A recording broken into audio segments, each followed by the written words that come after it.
이번에 커플 팰리스 2에 출연하는 23번 남자 안재관입니다. 영국 명문대 출신 AI 스타트업 대표로 인공지능이 어떤 노동의 대체를 할 수 있을 것이다. 그리고 모든 인간의 직업을 뺏을 것이라고 하는데 인간의 직업을 뺏는 것이 아니라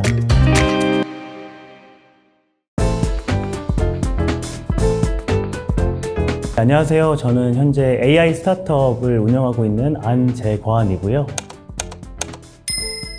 네, 저희 회사 스위트앤데이터는 생성형 AI를 활용해서 팬덤 콘텐츠를 만드는 회사인데요.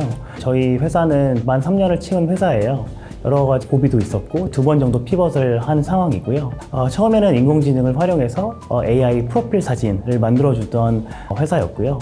그런 과정에서 저희 유저들이 대부분 인플루언서나 아티스트가 많았다는 걸 확인을 하고 현재는 인플루언서가 많이 보유하고 있는 MCN, 엔터사, 그리고 콘텐츠를 만들고 있는 디즈니 같은 콘텐츠 회사들을 위해서 팬덤 콘텐츠를 만들어 드리고 있습니다.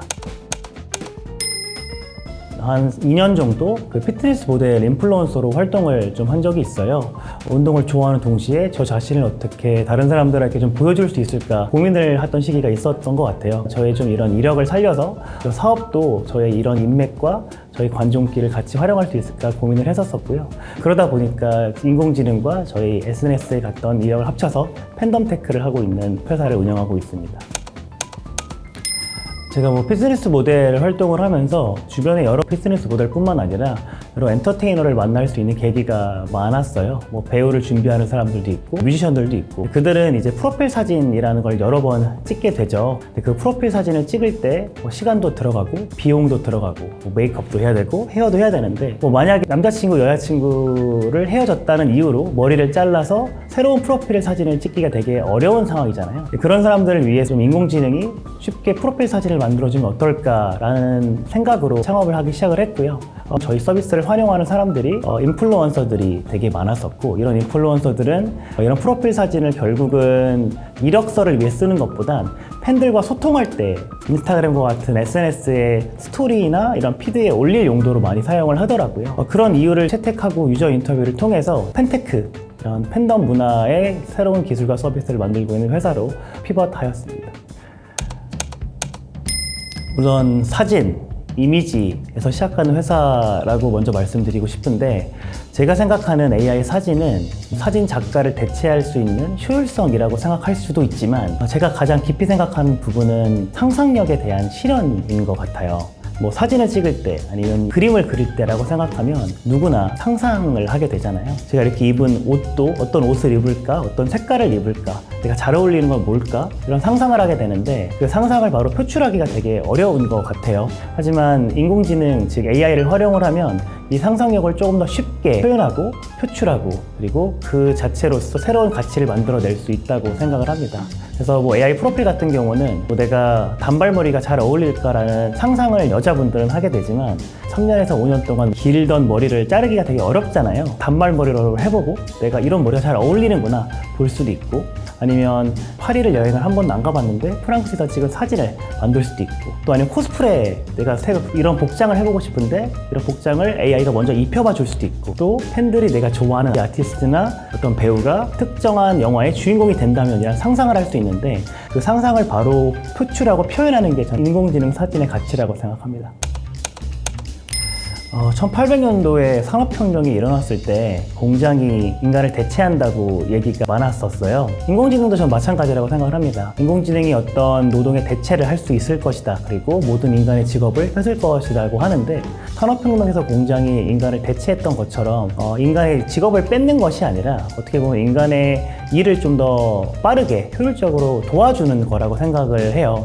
결국은 인간은 이 시대의 변화에 따라서 자기의 직업에 대한 대응을 할 거라고 보거든요. AI 사진이라는 부분에서 사진 작가가 사진을 찍는 부분에 대해서 AI가 100% 모든 걸 대체할 수 있을 것이다 라고 저는 생각하지 않아요. 하지만 이미 많은 여권사진, 증명사진은 포토매틱이라는 부스의 대체가 많이 되어 있습니다. 그거 마찬가지로 노동 집약적인 사진의 업무는 대체가 될 거라고 보고 있고요. 그렇다고 사진 작가의 업은 대체되지 않을 거라고 생각하는 가장 큰 이유는 사진 작가는 저는 예술을 하는 사람이라고 생각을 하거든요. 예술은 결국 상상력에서 나오고 인간과 인간의 교류 그리고 그 라포 형성에서 나온다고 저는 생각을 해요. 그래서 인공지능이 100%이 모든 사람의 직업을 대체하진 않을 거고, 하지만 자기가 노동 집약적인 일을 하고 있는 사람들은 대체가 될 것 같다고 생각을 합니다.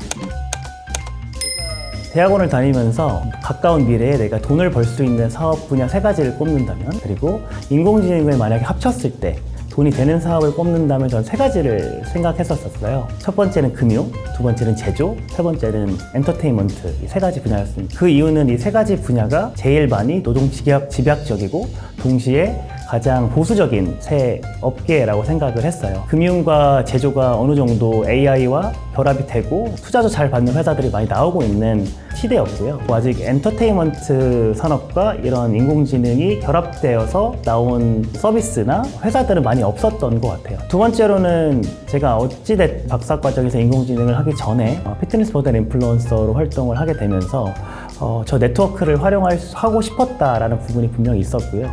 결국 사업이란 아무리 좋은 기술을 만들어도 그 기술과 서비스를 팔아야 되는데, 그럼 결국 누구한테 팔 것인가 라는 부분에서 가장 빨리 팔 수 있는 업계가 저는 엔터테인먼트라고 생각을 했었습니다.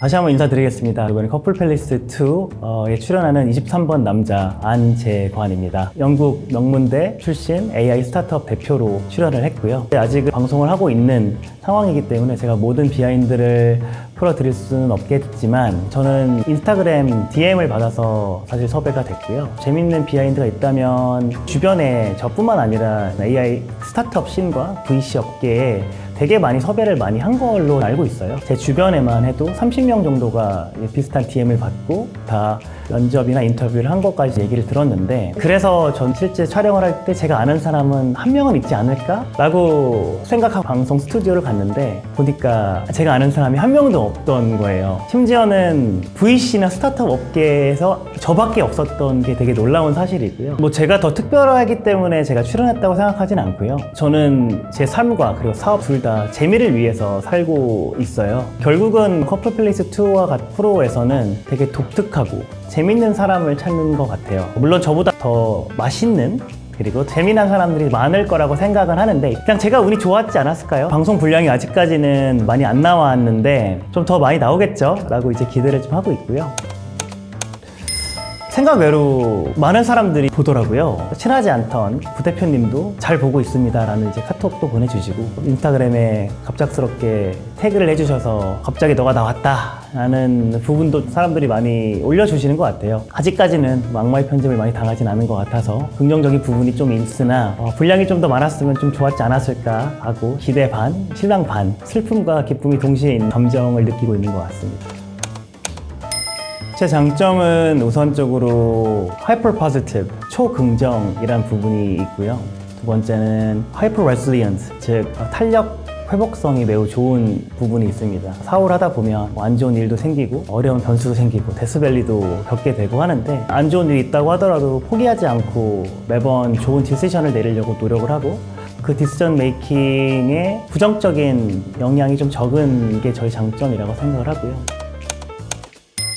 저의 초긍정력, hyper positive, 회복 탄력성, high resilience라는 부분을 얘기를 드리면, 좀 쉽게 표현하면 트라우마 극복가라고 얘기를 드리고 싶어요. 젠슨 황이 최근에 스탠포드에서 이런 말을 했어요. 여러분들은 너무나 좋은 환경에서 너무나 좋은 사람들과 너무나 훌륭한 사람이 될 텐데, 그렇기 때문에 시련, 고통, 고난을 맞이하기 힘들 것이다. 하지만 시련, 고난, 고통이 없으면 회복 탄력성을 얻기가 어렵다. 이런 말을 좀 했었거든요. 되게 공감하는 부분이고요. 저는 소위 말해 인생의 하방을 여러 번 쳤습니다. 방황도 많이 했고, 일부러 저의 굴곡을 많이 만들어서 일부러 밑에까지 떨어지려고 노력을 많이 했어요. 그러다 보니 다시 올라가고 극복하고 성장할 수 있는 계기가 됐던 것 같아요. 직업을 빼고 저라는 사람을 한번 묘사해 본다면, 저는 열정, 성장, 극복, 이 세 가지에 미쳐 있는 도파민 중독자라고 표현하고 싶습니다. 저는 성장 그리고 극복에서 오는 도파민은 무한하다고 생각을 하거든요. 예를 들면 공포를 극복해 본 적이 있을까요? 고소공포증을 극복한다던가 아니면 나의 나태함을 극복한다던가 이런 모습에서 나오는 결과물을 내가 다시 했을 때 성취감은 사실 어떤 자격증을 따는 것보다 더 크다고 생각을 하고요. 남한테 보여지는 게 아니라 내 자신이 과거의 나보다 더 나아지는 성장의 무한 루프를 가져오기 때문에 더 나은 사람이 될 수 있다고 보고 있습니다. 그게 그리고 내가 생각하는 멋있는 사람은 무엇인가에 부합하는 사람인 것 같아요. 제 최종 꿈은 먼 미래에 1000년이 지나고 만년이 지나도 저의 이름을 기억할 수 있으면 좋을 것 같고요. 저는 단순하게 돈을 많이 벌겠다 해서 사업을 한 건 아니고 인간이란 커뮤니티 내에서 인간의 존엄성을 더 늘릴 수 있는 사회에 획을 그을 수 있기를 바라면서 사업을 지금도 하고 있고요. 제가 제일 좋아하는 창업가가 일론 머스크예요. 일론 머스크는 페이팔이라는 사업을 통해서 2천억 이상의 엑시트를 했는데 그 돈을 가지고 편하게 먹고 사는 게 아니라 다시 한번 새로운 사업을 해서 그 돈을 다 쓰고 와이프한테 돈을 빌리고 지금은 다시 가장 돈이 많은 부자가 됐잖아요. 부자가 된 게 중요한 게 아니라 인간으로서 필요한 여러 가지 문제들을 해결하는 것 같아요. 미래는 기술이 국가의 성장보다 더 빨리 성장하는 시대일 것 같은데 그 시대에서 위협을 막는 존재가 돼야 된다고 생각을 하거든요. 나 지금 열심히 하고 있다. 잘하고 있으니까 너도 열심히 해라. 우리는 80살이 아니라 120살, 160살까지 살 텐데 나의 지금의 열정 그 이상을 너는 보여줄 거라 믿고 있다. 화이팅!